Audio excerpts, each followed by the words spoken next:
We're joined now by Solange Chatelard, who's been with us many, many moons ago on the show. Solange now is a research associate at the Université Libre de Bruxelles, but she is one of the OGs when it comes to following China-Zambia relations, going all the way back almost 15 years ago when you produced King Cobra and the Dragon, which in my view is one of the definitive China-Africa documentaries. You've been following this space probably closer than anybody. Solange, it's wonderful to have you back on the program. Give us a sense. You were listening into the conversation that we had with Aka. Put it in the perspective of your experience, what Aka was saying, and how you are following all of these developments with TAZARA and Lobito and all the events going on between US, China, and Zambia, for example. Well, I think one of the big advantages of what's extremely valuable of having interviews with people like Aka is that we get a view from the ground up.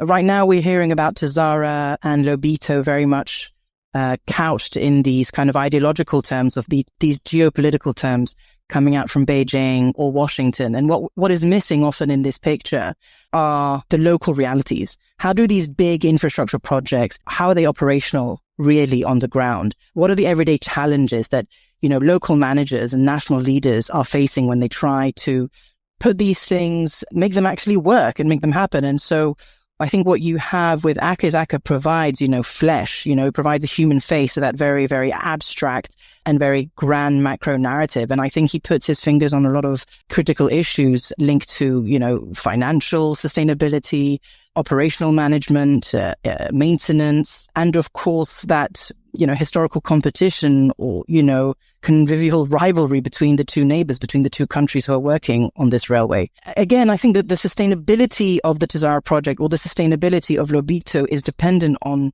so many things. We talked about the financial sustainability of it, the economics, how does that work? What is the business model? But really the details again, and I welcome Aka's point of let's go into the details. Who is going to run what at what cost and how. And I think just looking, if you want people comparing the Lobito and the TAZARA, it's a very interesting comparison because to my understanding, Lobito is going to be looking at moving cargo, essentially, not so much people, because at least on the TAZARA, you also have, a passenger freight that can move people in and out. A lot of traders are trading from the east coast of Africa, bringing a lot of the goods that are moving across into the Middle East, Dubai, etc., and coming into central southern Africa. But to my understanding, the Lobito is going to look essentially at cargo, not so much passenger transport. And that cargo is going to be highly reliant on mineral extraction, minerals primarily coming out of the DRC and Zambia. But today, if we look at really the mineral extraction, where the demand is and where does the lion's share of those minerals go, that goes to the east. It goes essentially to China. It's often bought by different global actors and economic stakeholders around the world. But a lot of it is processed, is demand in the east and is processed there. And then it's kind of reshipped, around different global value chain, goes back into the global value chains all across the world. So if the sustainability of Lobito hinges in one part, not entirely, of course, but a lot on capturing, a significant share of that cargo, of that mineral wealth coming out of, central and southern Africa, how is it going to compete with TAZARA? If the demand is coming from the east, why would it make sense to go out on the west? Now, some people argue, yes, the line is shorter. It's only 13,000 kilometers instead of 18,000, etc. But then, that's why the details are important. Perhaps there are more heightened political and security risks on the west, on the Lobito line, compared to the TAZARA line. I mean, for all the problems that Aka mentioned in his interview, one thing that is a selling point on the TAZARA side and the Tanzania-Zambian friendship, even though it might not be a historically equal friendship, it's a very stable one. And there's a lot of, the peace and security around that corridor is real. And if you look at that peace and security issue on the western side, we're looking at a much more volatile geographical corridor, towards the west. I mean, that's where the details and the practitioners on the ground and their input becomes extremely valuable, because then you get a much clearer picture, a more fine-grained analysis of, what are the realities of the challenges on the ground. And I think as Aka, I would agree entirely with Aka that connectivity all across the continent, whether it's, airports, airlines, railway lines, roads, connectivity across the continent is more than welcome and is highly welcome. And the question is, can the people who, the leaders of the country or the managers of these big companies who will be operating the railway lines or the roads, the government agencies who are in charge of regulating these big infrastructure projects, can they make it work operationally? And I really hope they will make it work. But for that, we need to identify and encourage and develop and nurture a new kind of leadership that can step up and rise up to the challenge. And that new leadership will require some serious geopolitical and business acumen. So it's more than just being a cadre, more than just being a bureaucrat, more than just being able to write reports and attend, this meeting, this subcommittee meeting, etc. It's about people who have a more sophisticated understanding of what's at stake, what is greater than, let's say, your narrow national interest, what's greater for the country, the region, and the continent as a whole. And again, I echo what Akka was saying about the materialization of the full liberation of Africa is to be interconnected, but it requires a lot of working together, a lot of seeing beyond the end of your nose and connecting with a common interest that is higher than what's, your immediate now, personal, professional career in terms of your promotion and what you want, and just, a quick fix and you want a promotion and you don't really care about the long-term interest and what's long-term at stake for your country, but agreeing, let's say, with a greater vision of what's good on the continent. And there he's right again in saying, if you know what your priorities are, if you know what your strategic vision is for your country, for your region, for your continent, and it doesn't matter really who you're dealing with, because you can then own that project and make sure you're moving it forward, aligning that with your interests and your priorities, and not necessarily kowtowing and bowing down to those who are, of course, helping you out. I mean, you have to appreciate, you're grateful for the support, but you don't need to kowtow to these people. You don't need to kowtow to Beijing or to Washington. I don't think that's necessary anymore.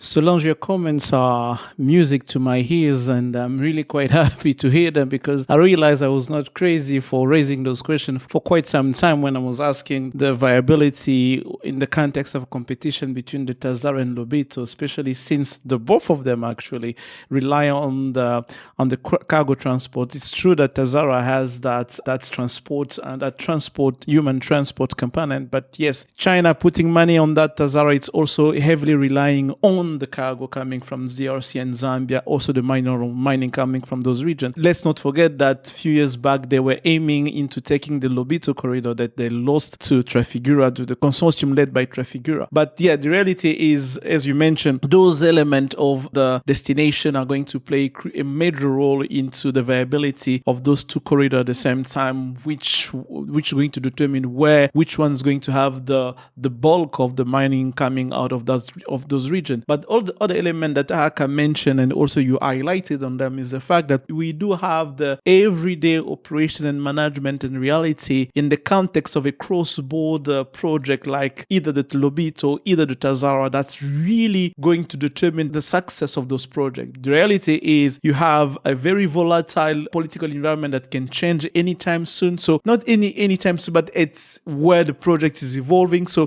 it can really be complicated to manage, even if in the case of the TAZARA, let's say that the Chinese get the concession contract on the TAZARA, I believe that's going to be a bit more complicated, because you do have an everyday actions and everyday implication and interference of political actors on both sides, trying in some way or another to influence how the operation should go, because it's also about money, it's also about revenue, it's also about who's getting the bulk of the revenue. This is where the details will matter into negotiating those final agreements. We're going to have to look into how the revenue share will be done, how it's being dispatched, how it's going to be negotiated, who's going to get what, the bulk of that. That's true that Tanzania is going to be the exit point and the entry point at the same time, because it's the Dar es Salaam and everything. But also Zambia could also be able to mention that, the minerals are coming from my land and everything. And it can also be complicated further on if and when the DRC comes on board into the project, because we've been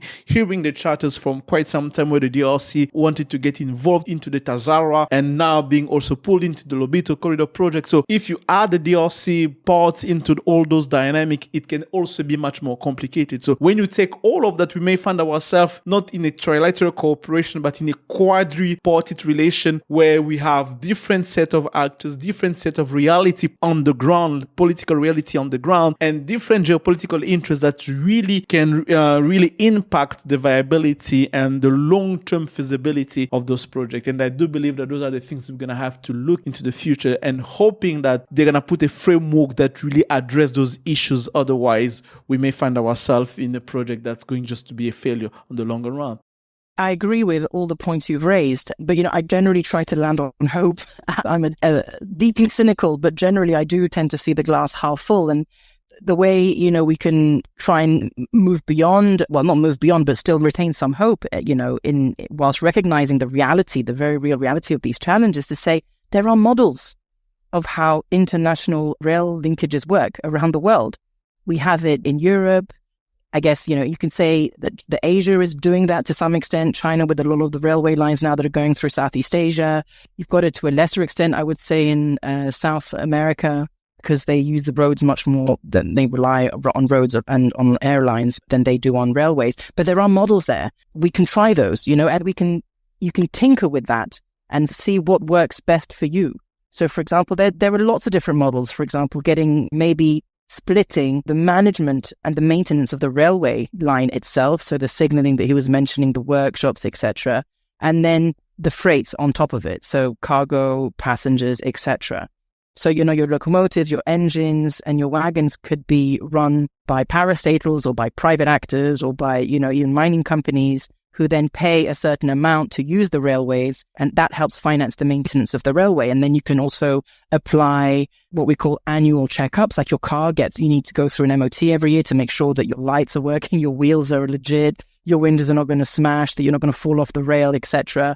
And if you force every locomotive train company to do that, and you create the workshop for that, you have like a self-sustained, workshop, a system, a business model where the workshop can constantly make money, providing these stamps or these certificates of safety, security for the rail, which will then help everything run smoother, so you don't have these accidents that, still do occur, unfortunately, on these lines. I mean, there's lots of different models. I'm just throwing some random ideas out there. But what about the model up in East Africa that the Chinese built the Djibouti to Ethiopia railway?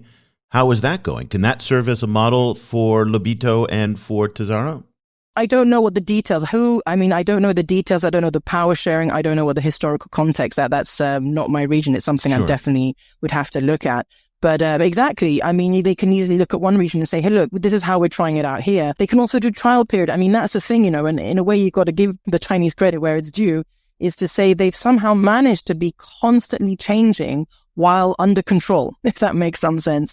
They've somehow, that's been in a way the kind of the genius of China, is that they've always managed to adapt and change and tweak things here and there, whilst kind of always holding the whole system down, and keeping control over the entire system. And, they can try something like that, like let's just say it's not all open-ended and pure improvisation, but let's try this kind of gradual tinkering. What works, what doesn't. What's clear is that the current management infrastructure, the architecture that oversees that whole railway line now doesn't work. It's shown that it hasn't worked for decades. So I think the first place you'd like to start have a discussion when you start ironing out the details, when you want to go beyond the MOUs, to say, right, well, where should we start fixing things? And those are hard conversations to have, but they're very, very important conversations to have. Solange, I'm going to ask you the same question that I asked Aka to help us try and make sense of this going forward. How do we put these pieces together so that for those of us on the outside looking in, it makes a little bit of sense? You see it like Aka from the ground up. You've spent a lot of time with the key stakeholders. You understand the minutia of it. But when we look at the big picture of all of this, new railways going to Lobito, refurbished railways going to Dar, are these going to happen, or are the politics as crippling potentially as Aka says? And what are we to make of all this?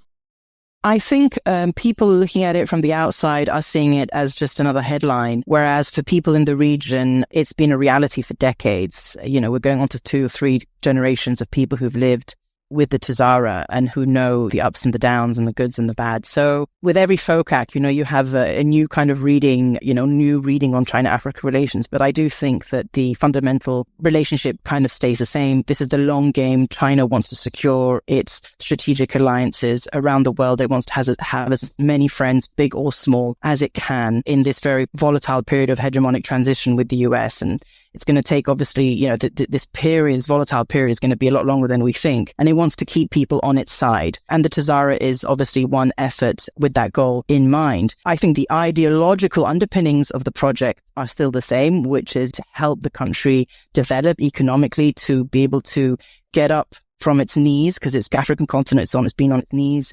economically. Now it's going through huge food security crisis. It's got a huge energy crisis. I mean, HH, the president of Zambia, comes back from Beijing all victorious because he signed all these deals with China. But when he lands in Lusaka airport, people are asking about load shedding and about energy because you have only 2 or 3 hours of electricity a day. That is the reality of someone living in Zambia right now. It's not these big sort of the TAZARA issue, but it's how can I make sure that, my fridge is on, or the hospital fridge is, can keep the medicines cold and things like that, So the realities are slightly different on the ground. I would invite people to try and go beyond the headlines and try and see what is at stake for, who are the real stakeholders here? Because right now the story is, again, it's told as a China story and as an American story. Lobito is American, TAZARA is Chinese. I would try to go beyond that and look at it as an African story. And what does that story try to say? Who are the voices on the African side? And again, who are the ones that are making sense and who are talking sense about these projects? And who are the ones who can lead them and take them forward in the future? I would really invite people to try and get onto the other side of the headline and dig deeper into the realities. And I hope that somehow this interview has been one step in that direction. It certainly has. Solange Chatelard, thank you so much for your time and for helping to arrange the discussion with ACA. We really appreciate it. And we'll follow up with you in a couple of months to see how everything unfolds. Yeah, that sounds great. Thanks, Eric. Thanks, Joe. It's been wonderful to reconnect.